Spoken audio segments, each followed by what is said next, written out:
Relationship advice.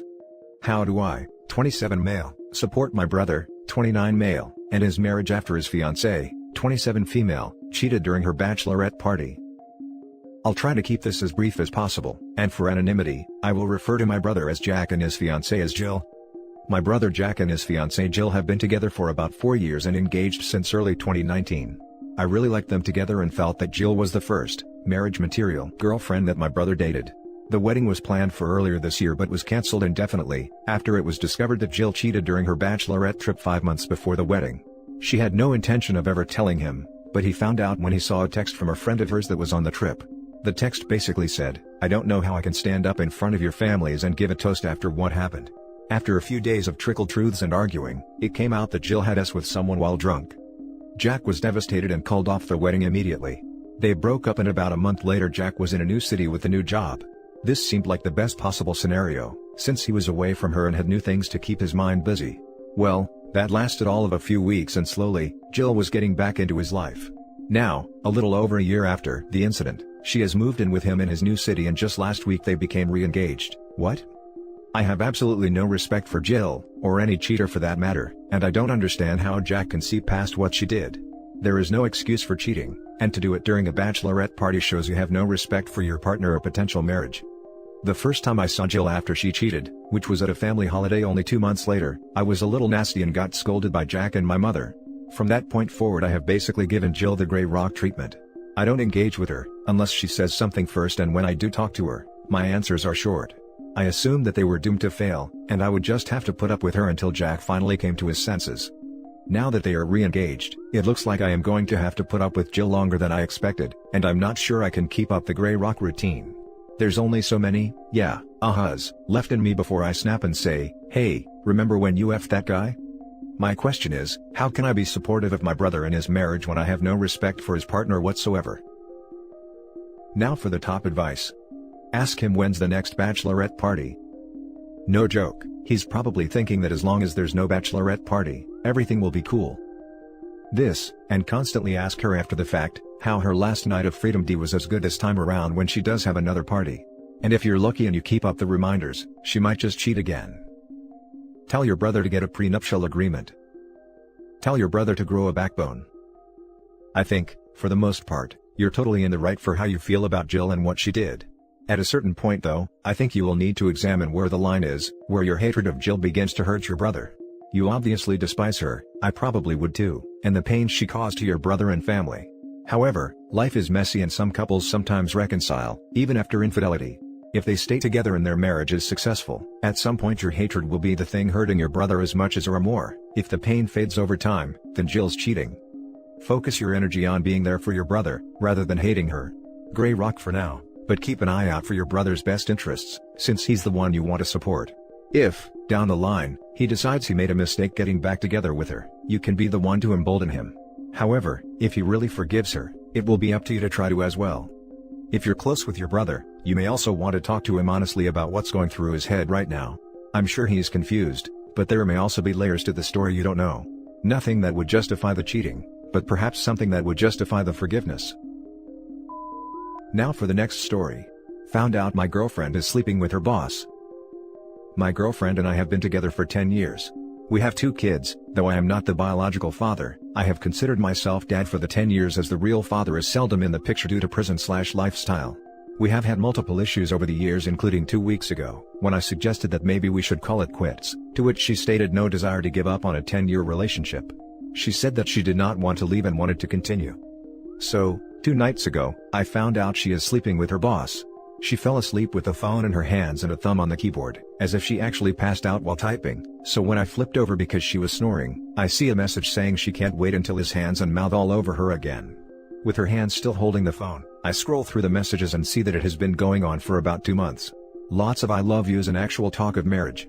Never proper for a boss to be with his manager, but he did think she was single, not that it makes it right, just eliminating the anger towards him. I was referred to as the ex multiple times. I then grabbed the phone from her sleeping hands and nudged her several times trying to get her to wake up and hear my disgust, but she was out cold. I then forwarded a couple of their messages to mine so that she wouldn't be able to deny their existence. I also wrote her at that time hoping the notification would wake her, or that she would see them as soon as she did wake up. Normally, she gets up a couple hours before I do. This morning, she overslept and didn't wake up until I did at 7:30.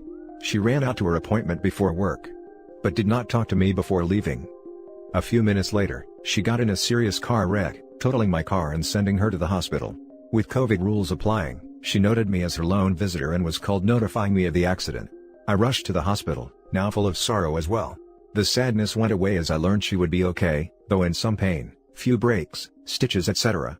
In the wreckage, her phone was lost/destroyed as well as a lot of her memory of that morning, but not my memory of what I saw in the messages I sent to my phone.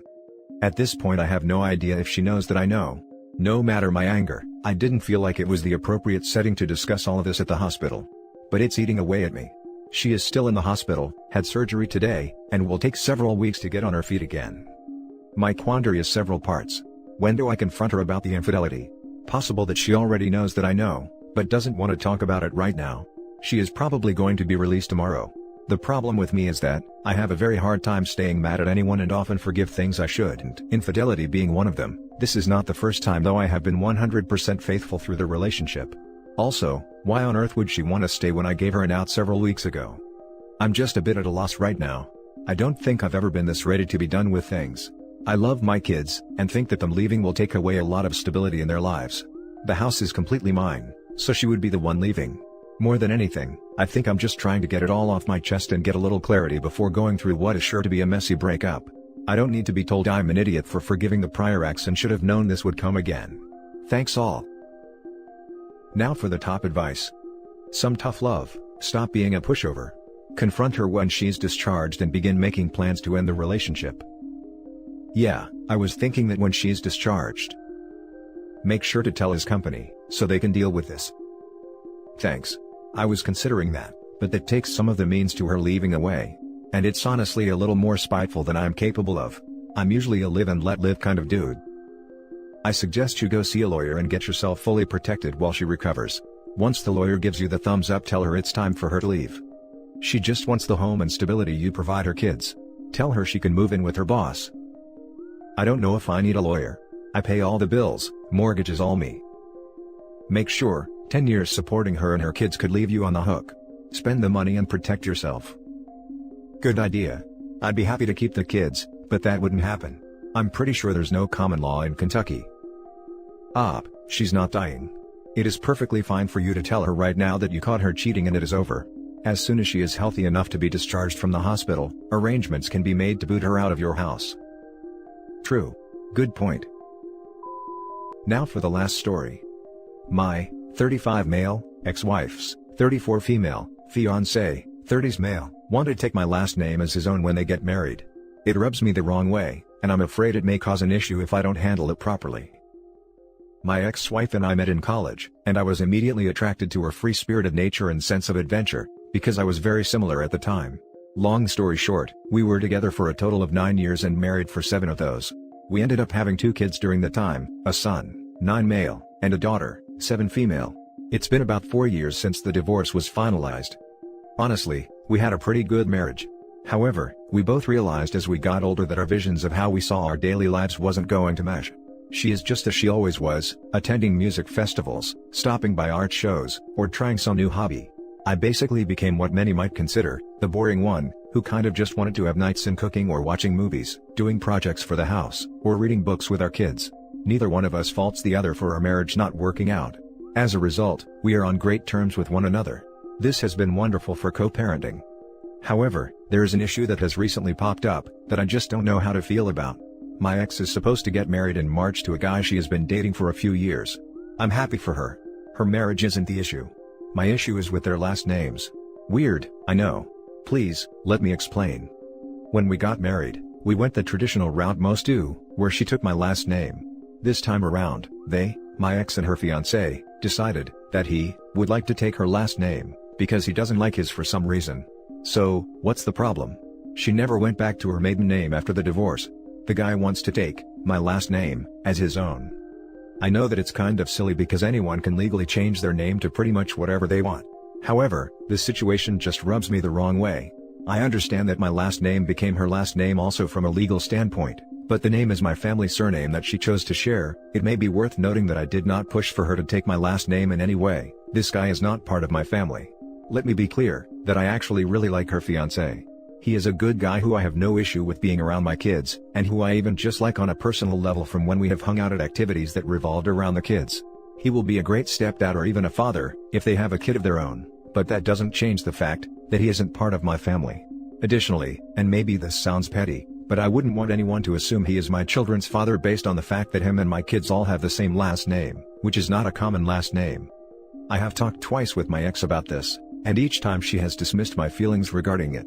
The first time she basically maintained that it was just a name, but didn't really have a response when I asked why they didn't use her maiden name or just choose a last name they both liked or agreed on if the name didn't matter. The second time, she told me that he really likes my last name and doesn't care for his own. This is when I found out why they were going this route. This issue has been running through my mind more and more as their wedding date, current state of the world permitting, approaches. I don't know if I should address this with him also since we are on friendly terms, talk this over with my ex more, or just let it be and accept it. I don't want this as in any way affect my relationship with my ex, as I feel that us having an issue would be bad for co-parenting reasons. Does anyone have advice on how I should handle this?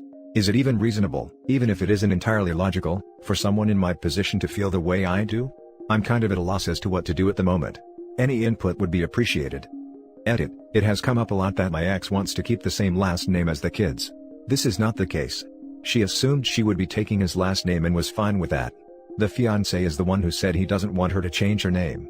He wants her to keep it so that he can have my last name. Edit: it also seems worth noting, as it has come up several times, that I did not ask my ex to take my last name or expect it. I was fine with her keeping her own and us just hyphenating the kid's last name. She was the one who chose to take my last name, because that was what she wanted for herself. I'd have less of an issue with this, if I had insisted she take my name and this same situation arose. Now for the top comments. Yes, it is weird. Also, it's going to make it look like your children are his children. They look like a family unit and you are an uncle. Besides getting manipulative, there's basically not much you can do. I also thought that, but I wasn't sure how much of how I was looking at the situation was affected by the fact that I'm actually a party to it. I'm glad to hear others might view it that way. That's why I think your only recourse is to point out this guy is trying to become you, that he's obsessed with you, that's he's trying to look like dad and not stepdad, in a manipulative attempt to weird out ex and get her to agree it's weird. But that's manipulative and Machiavellian, so you shouldn't actually do that. Do you think it's worth bringing up to the fiancé, so I can hear from him directly about it? He and I have always been friendly to one another. It's a little odd and I understand why you find it off, but please consider this gender flip scenario. You're female and took your husband's last name. He remarries, and now there's a different Mrs. last name. Sometimes parenting your children. Just the way the cookie crumbles, right? I think a bit this is a gender/cultural issue, and that is why it strikes you as odd. It's not meant to be personal, it probably has nothing to do with you at all. She may have kept it so she shared the last name of your kids. Sentiment, practicality, maybe to avoid social awkwardness or adhere to social mores. Maybe her marriage with you was defining, a part of her identity, the name she chose rather than the one she was born with. Who knows? I also doubt he's trying to usurp you. He wants to maybe leave a bad family name and attach trauma behind, is non-traditional, understands her desire to keep her last name and doesn't mind losing his own. Again, who knows? If she doesn't care about the last name, they could even create a new one. That's a trend with some folks, and you could bring that up in a friendly way, see what they say. But ultimately, you can't and you shouldn't attempt to control them. You do not have sole ownership of your last name anymore, you gave it to her freely in marriage, you can't take it back because it dissolved, nor should you. I'm sorry man. Your feelings are valid, but there are no sensible actions to take here, no control you're entitled to. I mean the following very delicately, and only because it doesn't sound like you have a sounding board. You might talk to a counselor, just in case this is really a manifestation of something else, maybe subconsciously? It can't hurt. Good luck OP. And that's it for this video guys. If you have thoughts to share, leave a comment below. Don't forget to hit like and subscribe if you like this content. Turn the notification on to get updated on my latest posts. I'll catch you in the next one. Good day everyone.